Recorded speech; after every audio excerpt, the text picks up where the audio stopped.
Amanda, sinasabi ko na nga ba eh. Yan na bang resulta ng negosyo mo? Ang paglalandi at pumatol sa ibang lalaki? Vincent, ano ba yung pinagsasabi mo? Wala kaming ginagawang masama ni Jamie. Ang lahat ay para lamang sa negosyo. Negosyo ba talagang ginagawa niyong dalawa? Ni Jamie ha? Matagal ko rin sinasabi sa'yo na itigil mo na yung negosyo mo. Pagtuon mo ng pansin ang mga anak natin. No, Vincent. Paano ko mapakinabangan ang degree holder ko kung nasa bahay lamang ako? Bahala ka sa buhay mo, Amanda. Sige, may gagawin pa ako pero ito ang tatandaan mo. Kapag hindi na ako kapagtimpi sa'yo, ewan ko na lang. Dad, Ma'am, nag-aaway na naman kayo? Hindi anak, nag-usap lang kami ng daddy mo. Bahala na kayo dyan. Alis mo na ako. Hindi matanggap ni Vincent na niloko siya ng kanyang asawa at kaibigan habang magkasosyo ito sa negosyo. Wala siyang nagawa noon dahil siya kasi ang sinisi ng kanilang pamilya sa pagkawala ng kanilang anak.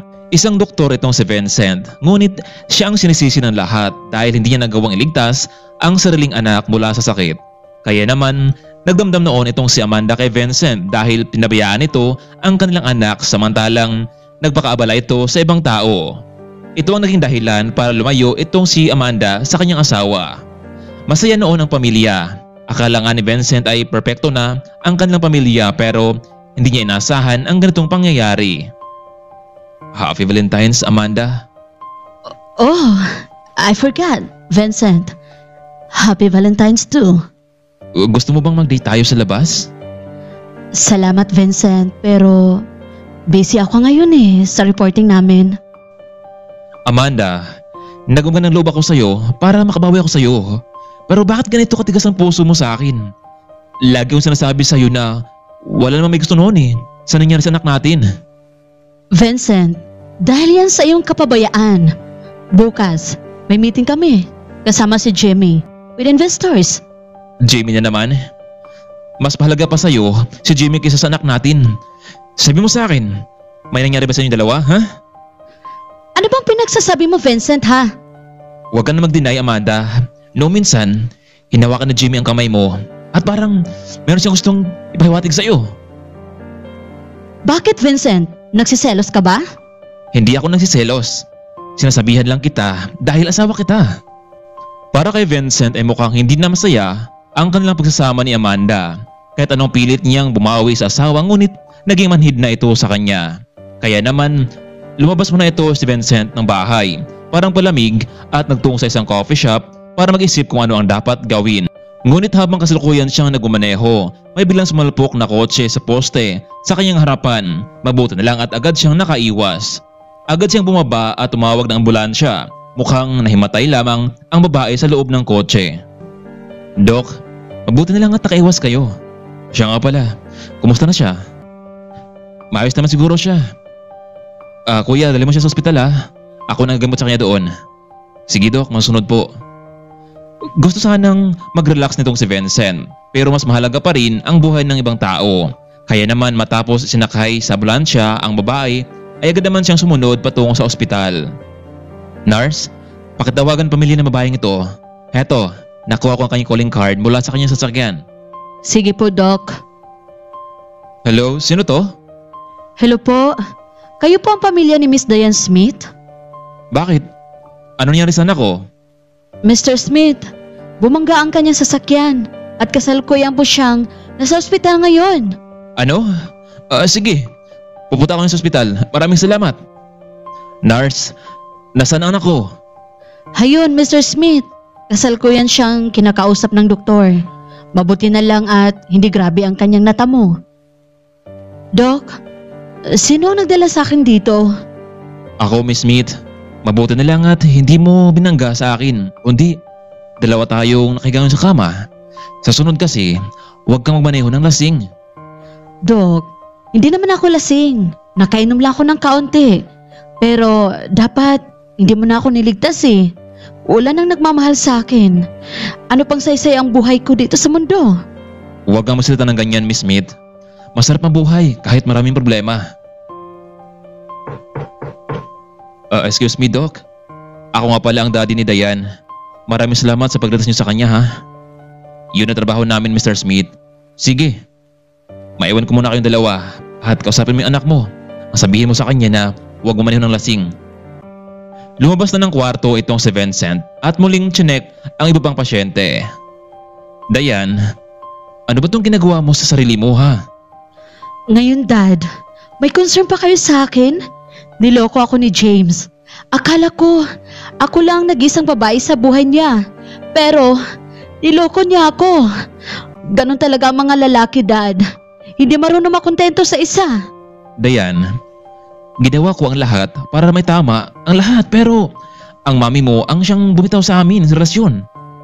Dad, kung mahal mo talaga si Mami, dapat ginawa mo ang lahat para magkabalikan kayo.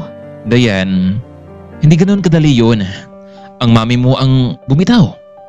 Dahil ba sa nakapag-abroad na siya, in the first place, hindi ako nanduko, kundi siya. Pero kahit ganun pa man anak, mahal ka namin.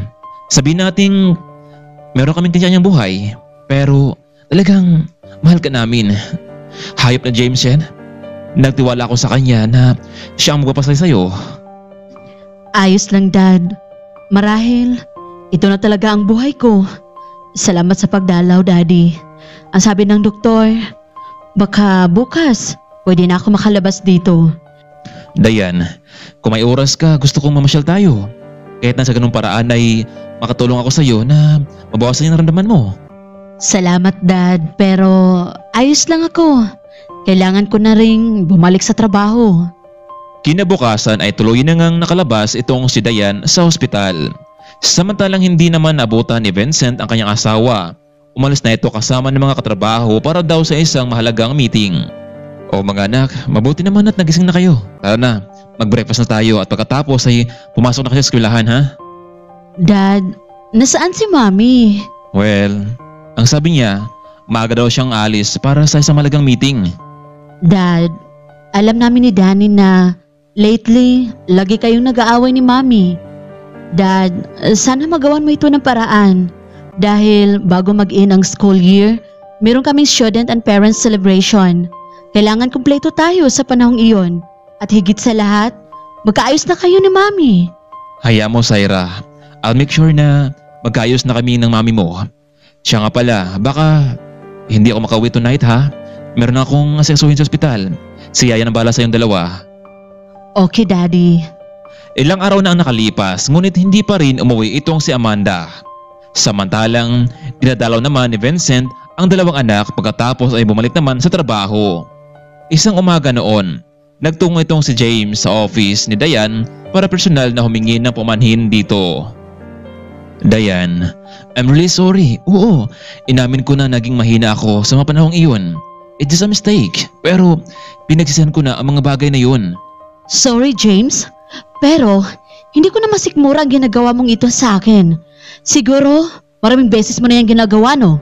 Dayan, baka pwede pa natin itong pag-usapan. Ayusin. Ayusin?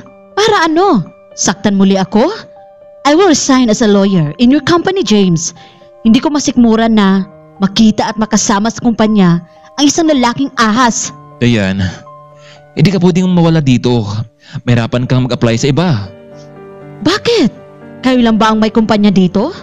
Inimpake na ni Dayan ang kanyang mga gamit sa opisina at hindi na ito napapigil pa kay James. Ngunit sa paglabas nito ng gusali ay bumuhos ang malakas na ulan kaya naman nabasa ang ilan sa kanyang mga gamit.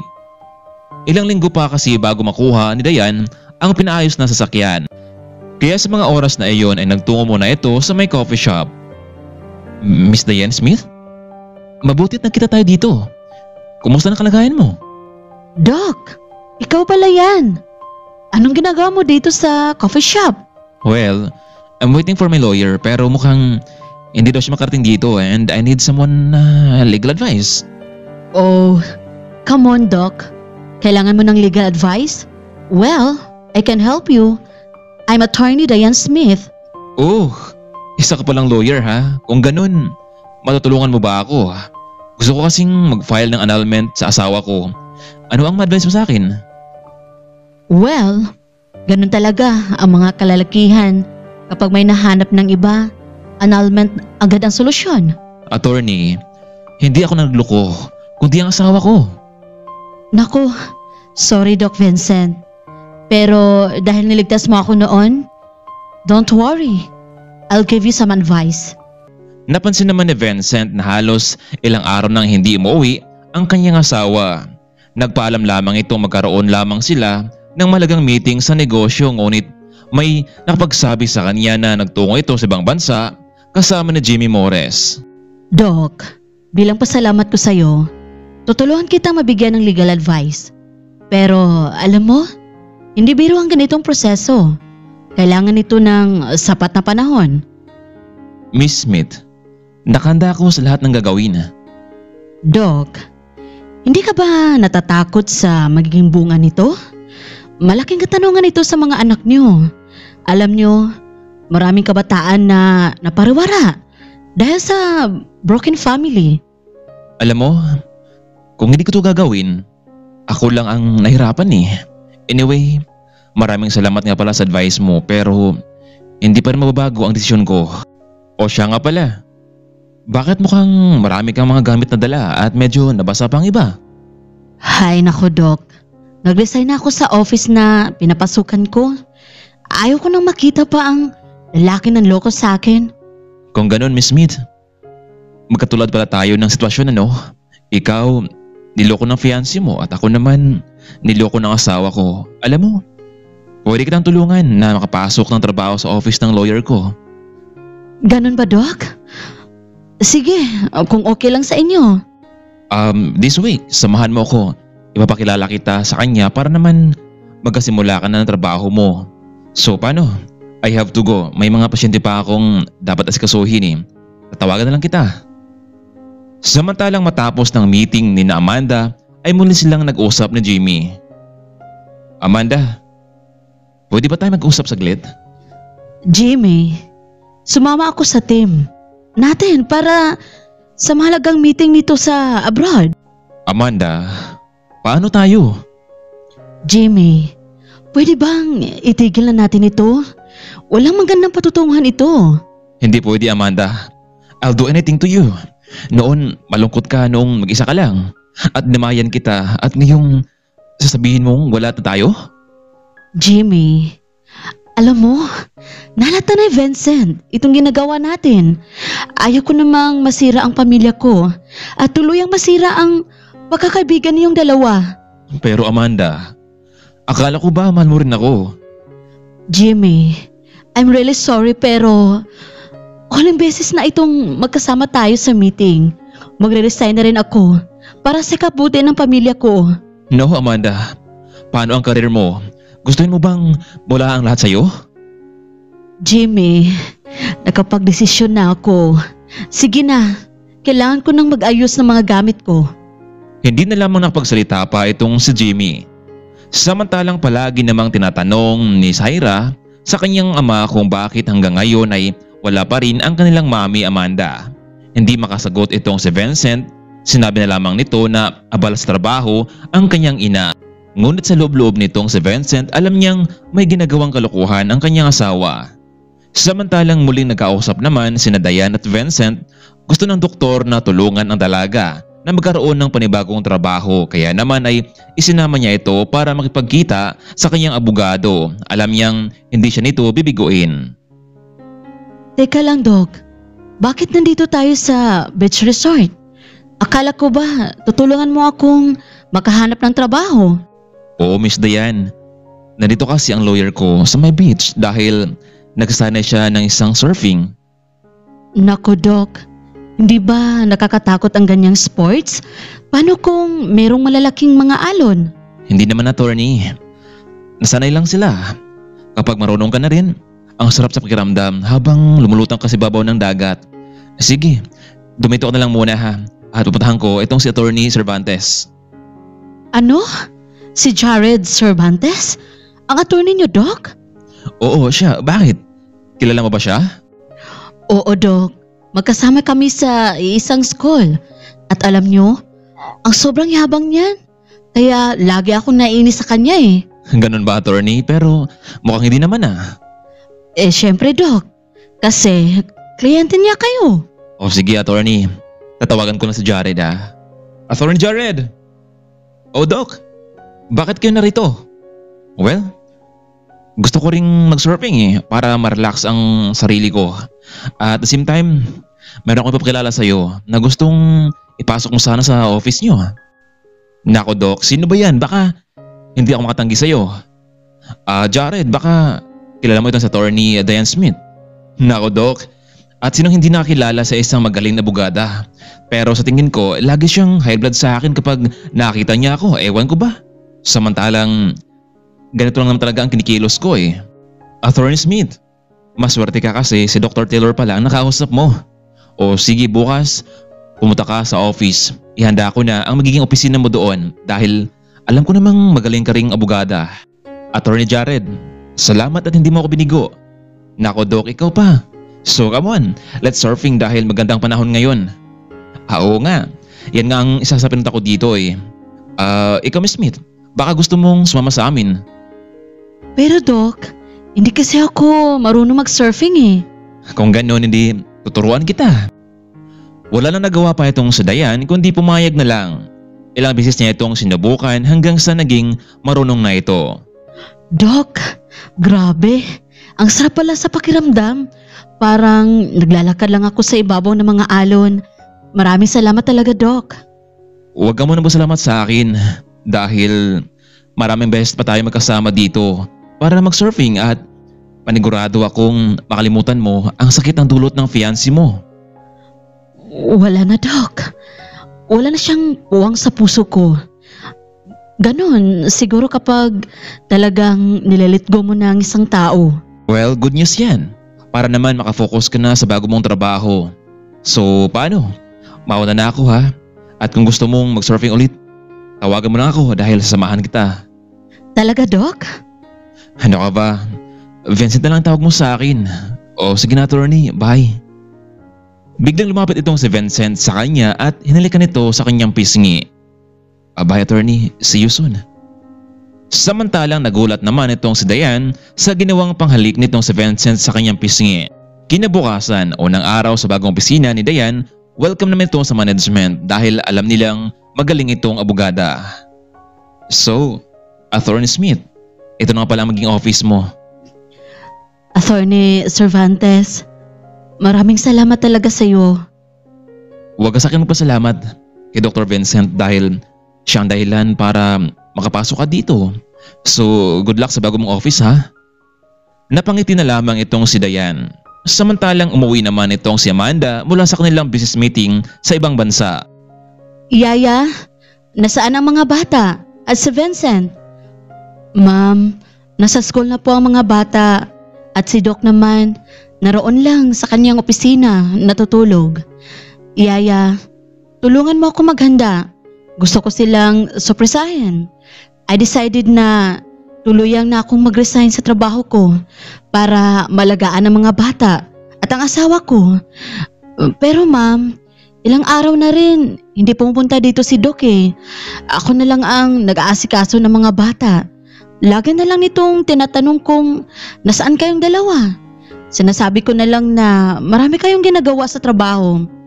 Maraming salamat talaga, Yaya. Kaya nga I realize na itutuon ko na lang muna ang sarili ko sa mga anak ko at sa asawa ko para naman makabawi din ako sa kanila. Samantalang tinawagan naman itong si Vincent itong si Diane. Kinumusta nito sa kanyang bagong trabaho. Hello? Vincent, mabuti at napatawag ka. Attorney, kumusta ang bago mong trabaho dyan? Ayos lang naman, Vincent. Medyo busy pero kaya naman. May libre ka bang oras mamaya? I need to talk to you. Naku, kung legal advice ang kailangan mo, why not? Okay, attorney. Susunduin kita mamaya ha, pag out mo sa trabaho mo. Sige, Vincent. Ilang oras nang nakalipas ay nagsiuwian na rin ang ibang empleyado. Nagpaalam na rin itong si Diane kay Jared para mauna na siyang umuwi. Here you are. Vincent, kanina ka pa ba dito? Ano? Kakarating ko lang din naman Saan ba tayo pupunta? Mukhang mahalaga yung sasabihin mo sa akin Kung may sasabihin ka, bakit sa isang lugar pa? Pwede namang dito. Attorney Diane, may nais lang akong linawin sa'yo para naman matahimik na ako. Oo, nandito na tayo sa pinaghanda kong lugar. Nako, mukhang special itong pinagdalhan mo sa akin, Dok ah. Ang totoo, Dayan, I have something to tell you, frankly. Alam mo bang mula noong nagkasama tayo ng ilang araw dito sa surfing, I feel so happy. Parang nakalimutan ko ang mga problema ko sa buhay sa pamilya ko, lalo na sa asawa ko. Vincent, bakit mo to sinasabi sa akin? Ano bang ibig mong sabihin? Dayan, I like you. I love you. Sorry pero ito ang totoo kong naramdaman sa iyo. Pero Vincent, paano ang asawa mo? Di ba nga gusto ko na mag-file ng divorce sa kanya? At tungkol naman sa mga anak ko, marahil naunawa nila ang lahat. Kaya mo ba ako dinadala dito sa espesyal na lugar para lang sa bagay na iyan? Dayan, don't worry. Mag-file na agad ako para magkasama na tayo. I have another condo unit at doon tayo pwedeng tumira. Ganun ba, Vincent? Alam mo, ang totoo, Vincent, I like you too. And I love you too. Pero natatakot ako kung ano ang magiging resulta nito. Pangako, Dayan, I'll make it sure na wala tayong matapakang tao. Kapag bumalik si Amanda, ipapapirma ko na sa kanya itong mga dokumento. Maging malaya na siya at maging legal na tayong dalawa. Aasahan ko yan, Vincent. Hindi na nga namatigas pa itong si Dayan dahil ramdam naman ito na totoo talaga na mahal siya ni Vincent. Kaya naman ay sumama na ito sa condo unit. At dahil doon ay nangyari na nga ang mga dapat hindi mangyari sa kanilang dalawa sa gabing iyon. Samantalang nagising naman itong si Amanda mula sa kanyang pagkatulog. Yaya, dumating na ba ang mga bata? Oo, ma'am. Sinabi ko na nandito na kayo. Pagkatapos nilang kumain, dumiretso na din sila sa kanilang kwarto. Si Vincent, Yaya, dumating na ba? Tinatawagan ko ang kanyang phone pero out coverage naman po. Hindi pa ba siya dumating, Ma'am Amanda? Baka masyado lang siyang abala sa mga pasyente sa ospital. Oh, sige, Yaya. Pakiligpit na lang ng mga inihanda natin na para sana sa kanya. Hindi natulog itong si Amanda. Nagbaka sakaling dumating ang asawa kahit 10 oras ng gabi pero nabigo ito. Good morning, Vincent. Wake up. Nagluto na ako ng breakfast natin. Meron kasing mga pagkain sa ref, kaya niluto ko na. Ay, good morning to Dayan. What a wonderful day, ano? Ang sarap talaga ng tulog ko. Ikaw, kumusta ka? Okay lang naman ako, Vincent. Tara, sabay na tayong kumain. May trabaho pa tayo. Siya nga pala, mamaya susunduin kita sa office mo after ng pasok mo. Vincent, kahit wag na. Sasakay na lang ako ng taxi. Hindi ko pa kasi nakuha ang kotse ko mula sa pagawaan eh. Ay, nako. Sige na nga. Okay lang, Dayan. Ikaw ang bahala. Matapos nilang kumain at mabihis ay inatid na ni Vincent itong si Dayan sa opisina.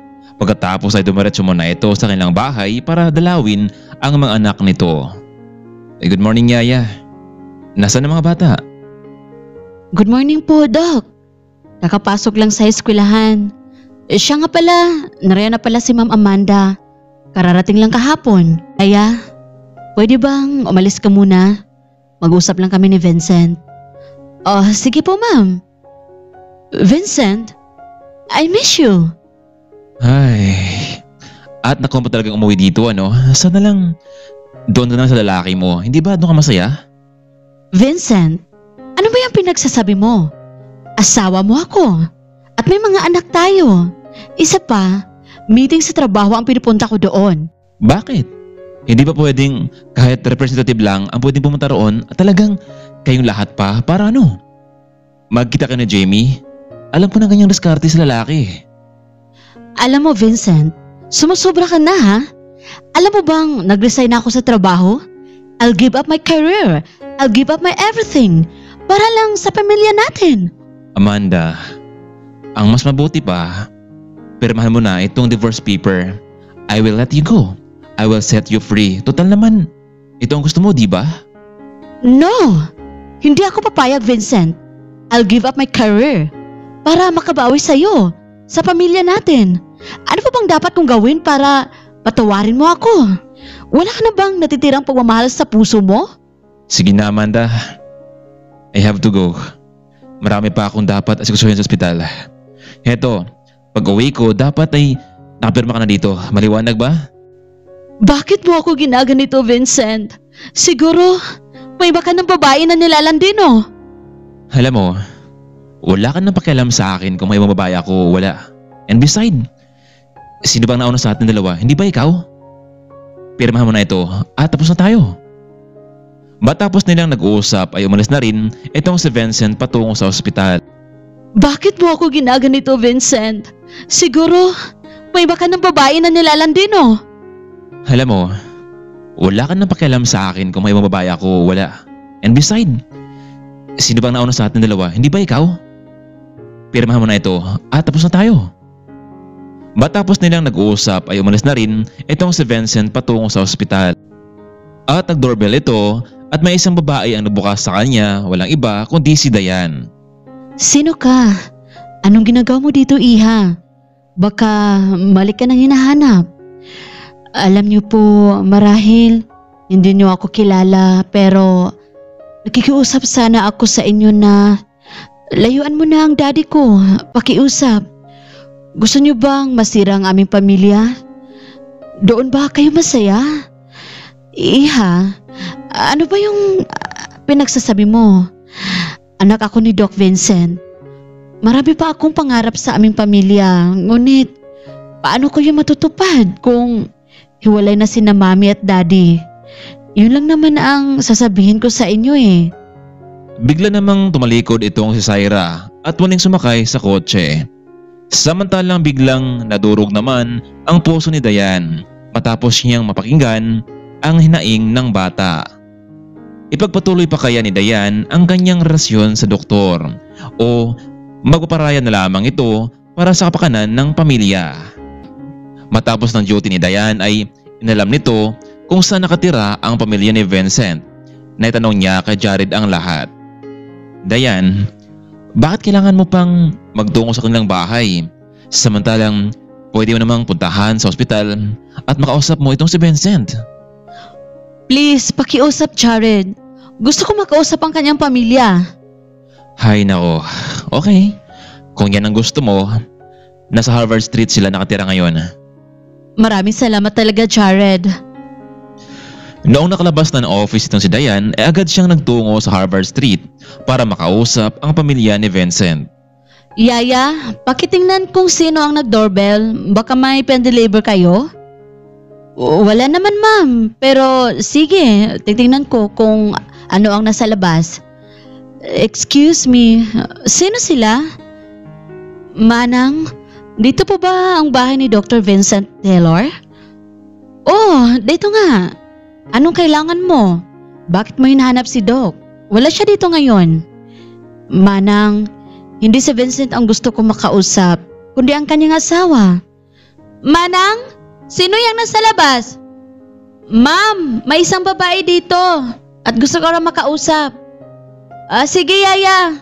Pupunta na ako dyan. Ikaw? Anong ginagawa mo dito? Walang hiya ka? Ang lakas naman ng loob mo para magtungo dito sa bahay? Biglang sinabunutan ni Amanda itong si Dayan sa buhok. Lubayan mo ang asawa ko. Maghanap ka ng iba. Yung walang sabit. Hindi yung pumapatol ka sa isang lalaking may pamilya. Kaya nga, Mrs. Taylor, narito ako para personal na humingi ng sorry sa inyo. Hayaan nyo, hindi ko nakakausapin si Vincent. Pasensya na kung naging dahilan ako para magkagulo ang pamilya ninyo. Siguraduhin mo lang, miss, ha? Dahil hindi mo alam kung paano ako magagalit sa makating babae. Paalis na itong si Dayan nang may biglang sumigaw sa kanya. Ate, kung sino ka man, maraming salamat, ha? Dahil hindi mo ako binigo. Tama ka, Iha. Narealize ko na marami namang ibang lalaki na walang sabit at buo akong mamahalin. Bigla siyang niyakap ni Zaira. Maraming salamat. Magiging buo na muli ang pamilya namin. Sige na, Iha. Kailangan kong magmadali. Kukunin ko pa ang mga gamit ko sa kondo bago bumalik ang daddy mo doon. Hindi mapigilan ni Dayan ang mapaluha noong nakarating na ito sa kondo. Agad niyang ligpit ang mga gamit at agad na ring umalis. Samantalang mula naman sa ospital, dahil walang masyadong bagong pasyente, ay maagang nag-out itong si Vincent para makasama niya itong si Dayan. Babe, nandito na ako. Sobrang na-miss kita. Babe, nasan ka na, babe? Pagpasok ni Vincent sa loob ng kondo ay napansin niyang tila may papel na nakasulat sa mesa. Kaya naman ay binasa niya ito. I'm sorry, Vincent. Pero kailangan natin gawin kung ano man ang tama. Bumalik ka na sa pamilya mo. Mahal na mahal kita ng sobra. Pero ayaw ko namang magdusa ang mga anak mo dahil lang sa maling pag-ibig nating dalawa. Subukan niyo muling magkaayos para lang sa kapakanan ng mga bata ninyo. Huwag kang mag-alala sa akin. Ayos lang ako. Makakahanap din ako ng lalaking totoong magmahal sa akin. Napaiyak na lamang itong si Vincent habang binabasa nito ang sulat na mula kay Dayan. Kung sa bagay ay may punto naman itong si Dayan dahil hanggang ngayon ay mahal pa naman ito ang kanyang asawa at kailangan lang nilang ayusin ang relasyong mag-asawa. Sa gabing iyon, doon na lamang munang tulog sa kondo itong si Vincent dahil kinabukasan babalik na ito sa kanyang pamilya. Good morning, Zaira. Danny, wala ba kayong pasok ngayon? Daddy, mabuti naman po at nakauwi na kayo. Dad, Sabado naman po ngayon, kaya wala kaming pasok. Naku, ganun ba? Eh di kung ganun, dahil wala kayong pasok at off ngayon, pwede tayong mamasyal. Talaga, Dad? Tayo lang ba? Siyempre, isama natin ng mami mo. Hindi magiging kompleto ang pamilya kung wala ang isa, di ba? Mami! Mami! Naririnig mo ba ang sinasabi ni Daddy? Mamamasyal daw tayo. Yes, sa wakas, kumpleto na rin tayo. At sana, tuloy-tuloy na ito. Vincent, anong nakain mo? Baka umasa lang ang mga bata sa'yo. Alam ko namang marami kang trabaho sa ospital. Amanda, ang trabaho sa ospital, hindi yan nawawala. Pero paano kung ang pamilya ko ang nawala sa akin, yun ang mahirap nanggapin. Kalimutan natin ang masamang nangyari, yung nakaraan. Magsimula tayo. Anyway, nag-leave ako ng 1 linggo. Gusto kong ilaan sa pamilya ko ang mga araw na yun.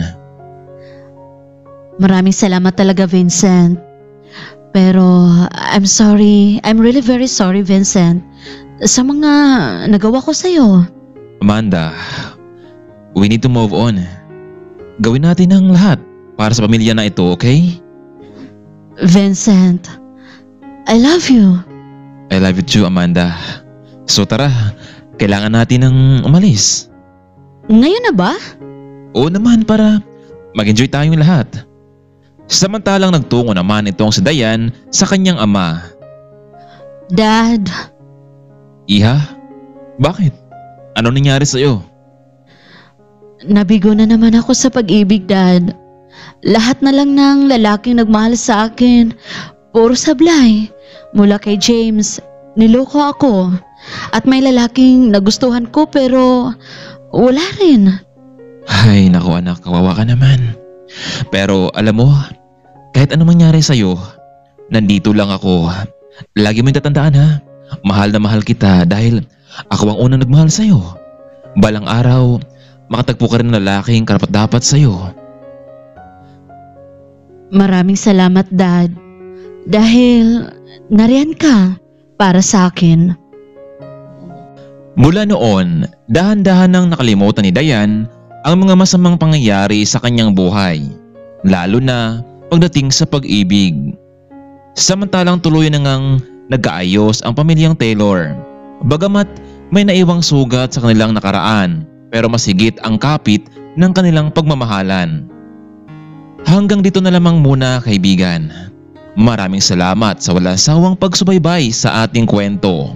Hanggang sa sunod nating pag-ibig at inspirasyon. Hanggang dito na lamang muna. Maraming salamat at paalam.